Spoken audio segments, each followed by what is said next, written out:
প্রথম প্রশ্ন, প্রভু আমার জানতে ইচ্ছা করে যে কিছু ভক্ত ভাগবত পাঠ কীর্তন বিভিন্ন ধর্মসভায় এসে মালা জপ করে, কিন্তু ভাগবত পাঠ বা কীর্তনে এসে দুই দিকে মন দিলে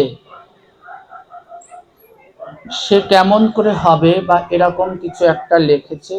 হ্যাঁ, অনেকেই ভাগবত পাঠে এসে বা নাম কীর্তনে বসে মালা জপ করে। আদৌ দুই নৌকায় পা দিয়ে কোনো সময় চলা যায় কি? যায়। যারা পাকা নাবিক, যেই নাবিকরা পাকা, তারা একসাথে দুটো নৌকা চালাতে পারে। কিন্তু আমাকে দিলে আমি তো একটাই পারবো না, দুটো নিয়ে একেবারে নৌকাও ডুববো, আমিও ডুববো।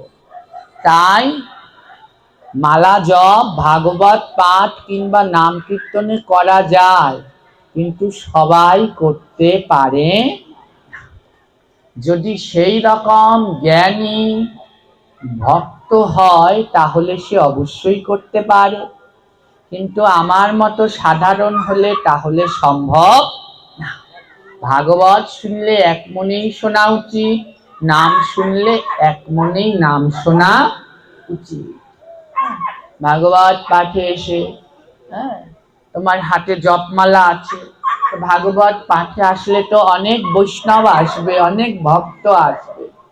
চৈতন্য চরিতামৃতে মহাপ্রভু বলছেন, বৈষ্ণব দেখিয়া যেবা নানোয়াই মুন্ডু, তার মুন্ডু পরে গিয়া নরকের কুণ্ডু।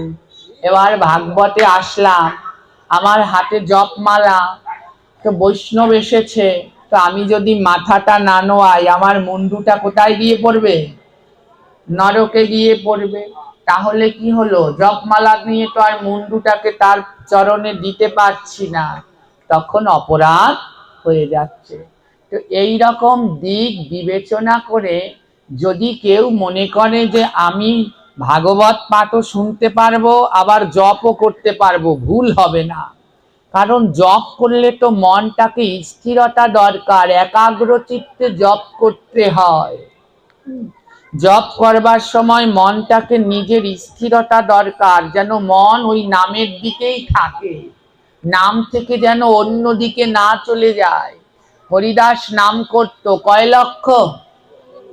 জোরে বলুন। 3 লক্ষ নাম করত।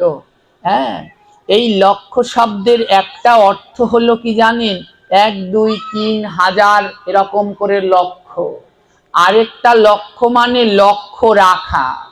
বলে না, তোমার ছেলেটা কিন্তু বাজে ছেলে মেয়েদের সাথে মিশছে, একটু লক্ষ্য রেখো। এইটাও একটা লক্ষ্য। তো নাম জপ করার সময় 3 দিকে লক্ষ্য রাখতে হবে। কয় দিকে লক্ষ্য রাখতে হবে? 3 দিকে। আমার মন যেন ওই অর্থ বৈভবের দিকে না ধায়, আমার মন যেন কামনা লোভের দিকে না ধায়, আমার মন যেন হিংসা সমালোচনা এই দিকে।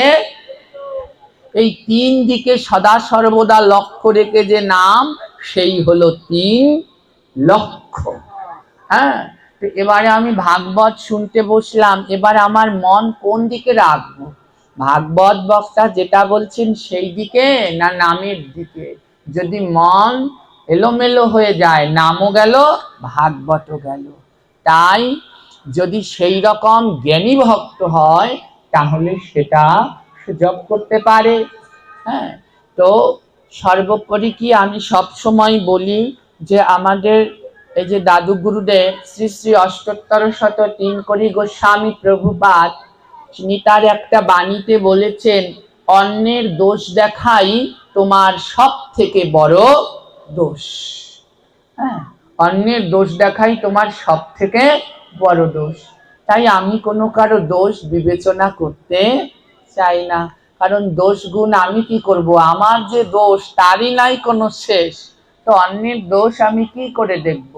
তাই কেউ যদি মনে করে আমি ভাগবত শুনতে পারবো আবার জপও করতে পারো, তাহলে সে করুক, কোনো বাধা নেই। আর যদি কেউ মনে করে যে না, আমার মনটা একদিকেই রাখতে হবে, নাম করব তো নাম, ভাগবত শুনবো তো ভাগবত, তাহলে সেইখানে রাখাই সর্বশ্রেষ্ঠ উত্তম বলে আমি মনে করি। দ্বিতীয় যে প্রশ্ন করেছেন, এই প্রশ্নের উত্তর দিতে গেলে হ্যাঁ একদলে খুব ভালো লাগবে, আবার কারো কারো মনে একটু ব্যথা লাগবে, কিন্তু তারপরেও অনেক অনুরোধ করেছে, হ্যাঁ তাই আমি প্রশ্নটা বলছি। মানুষ মারা গেলে গৃহে ঠাকুর পূজা দেওয়া যাবে কি? গৃহে সন্তান হলে ঠাকুর পূজা দেয়া যাবে কি? এই প্রশ্নের উত্তর দিতে গেলে কারো মন মতো হবে, কারো মন মতো হবে। আমাদের শাস্ত্র কি বলছে আমি সেটাই বলবো, আমাদের গ্রন্থে কি বলা হয়েছে আমি সেটাই বলছি। তো কেউ মারা গেলে আমাদের ঔষধ হয়, ঔষধ মানে হলো কি শোক, হ্যাঁ শোক পালন করা। ভগবানকে সেবা দিতে গিয়েছো, বলছি ভগবানকে সেবা দেওয়ার সময় ভগবানের কথা চিন্তা করতে হয়। এবার আমার বাবা মারা গেছে, আমি চোখ বন্ধ করেছি ঠাকুর ঘরে, তো আমার চোখ বন্ধ করে আমার চোখে ফুটে উঠবার কথা ভগবানের ছবি, কিন্তু ভগবানের ছবি না উঠে ওই যে শোকে আমার বাবার ছবি উঠেছে, এটা অপরাধ। হ্যাঁ, তো এর জন্যে যেন ভগবানের সেবার সময় অন্য কারো চিন্তা না আসে, তার জন্যে আমাদের শাস্ত্রে এগুলো নিষেধ করা হয়েছে। কিন্তু আমরা যেটা করছি সেটা ভুল। কি ভুল? যখনই কেউ মারা যাচ্ছে বা কেউ জন্মাচ্ছে সঙ্গে সঙ্গে ঠাকুর ঘরের পর্দা দিয়ে দিচ্ছি। হ্যাঁ, ঠাকুরের ভোগ সেবা সব নিষেধ, কিন্তু আমরা কি 3 বেলা খাওয়া বন্ধ করেছি? ঔষধ হয়েছে, আমরা কি এক বেলাও খাওয়া বন্ধ হয়েছে? এক বেলাও হয়নি। ঔষধ হলে সবার আগে কি ত্যাগ করতে হবে? ঔষধ হলে সবার আগে ত্যাগ করতে হবে তোমার মনের লোভ, তোমার মনের কামনা, তোমার মনের বাসনা, ষড়রিপুকে আগে ত্যাগ করতে হবে। কাম, ক্রোধ, লোভ, মোহ, মদ, মাৎসর্য, এই ষড়রিপুকে আগে ত্যাগ করতে হবে। আমার ঔষধ হলো, কই আমার ঘরের টিভি তো বন্ধ হয়নি, তো কি ঔষধ পালন করছি? ঠাকুর ঘরে পর্দা দিলাম, মানলাম, যদি টিভিতেও পর্দা দিতে পারতাম তাহলে তোমার ঠাকুর ঘরের পর্দা দেয়া থাকতো। ঔষধ হয়েছে, বন্ধ করতে হবে সুদ খাওয়া, বন্ধ করতে হবে ঘুষ খাওয়া, বন্ধ করতে হবে অন্যায়, কই সে তো একটুও বন্ধ হয়নি, তাহলে কি ঔষধ পালন করছি? ঔষধ হয়েছে কামনাকে বন্ধ করতে হবে, কই সে তো বন্ধ হয়নি, সে তো ঠিক চলছে। তার মানে এই যেটা করছি আমরা সেটা শুধু অপরাধই করছি। ঔষধের সেবা সময় একমাত্র গোবিন্দ সেবা দেয়া যাবে, তবে কিছু বিধান আছে, সেই বিধান মেনে দেয়া যাবে। ঔষধের সময় ঘরের ভিতরে কাশ, ঘন্টা, উলুধ্বনি করা যাবে না, ওটা শোকের সময়, তাই শোকই পালন করতে হবে। কিন্তু তাই বলে গোবিন্দকে উপবাসী রাখা উচিত নয়, তাকে প্রতিদিন ফুল তুলসী দেওয়া একান্ত কর্তব্য। ঠাকুর ঘরের ভিতরে যদি অন্য ধরনের দেব দেবী থাকে, লক্ষ্মী, মনসা, কালী, মনের ভুলেও এই সমস্ত দেব দেবীর পূজা ঔষধের সময় করা যাবে না। কোনো ধরনের দেব দেবীদের পুজো করা যাবে না, একমাত্র গোবিন্দ সেবা, কারণ গোবিন্দ হলো দীন দয়াল, তার মতো দয়াল ভাবে আর কেউ হয় না। তাই তাকে কেবলমাত্র ফুল তুলসী দিয়ে ভক্তি পূজা করতে হবে। আর যারা সদাচারী প্রসাদ বুঝি তারা তো গোবিন্দকে ভোগ না দিয়ে কিচ্ছু পায় না, তারা তো ভগবানকে তাদের নিত্য যেরকম দেয় সেরকম ভোগে তুলসী দিয়ে তারপরে প্রসাদ পাবে। কিন্তু আমরা যেটা করি, নিজেরা 3 বেলা খেয়ে গোবিন্দের মন্দিরে পর্দা দিয়ে ঠাকুরকে উপবাসী রেখে দেই, এটা অপরাধ, এটা মহা মহা পাপ, এতে কোনো ধরনের সন্দেহ নেই, এটা করা একদমই উচিত নয়। শাস্ত্রে উল্লেখ আছে ঔষধের সময় দেবদেবীর পুজো সম্পূর্ণ নিষেধ, কিন্তু পরমেশ্বর ভগবানের পুজো নিষেধ করা। কারণ যদি ওই সময় ওই ঔষধের সময় তো আমিও মরতে পারি না, একজনের ঔষধ চলাকালীন আরেকজন মরে না, যদি সেই সময় আমি গোবিন্দ সেবা না দিয়ে মরি তাহলে তো আমি নরকে যাওয়ার জন্য প্রস্তুত। তো এই বিবেচনাটা মাথায় রাখতে হবে। এবার আমাদের ধর্মে বিভিন্ন মত, তো যত পথ তত মত।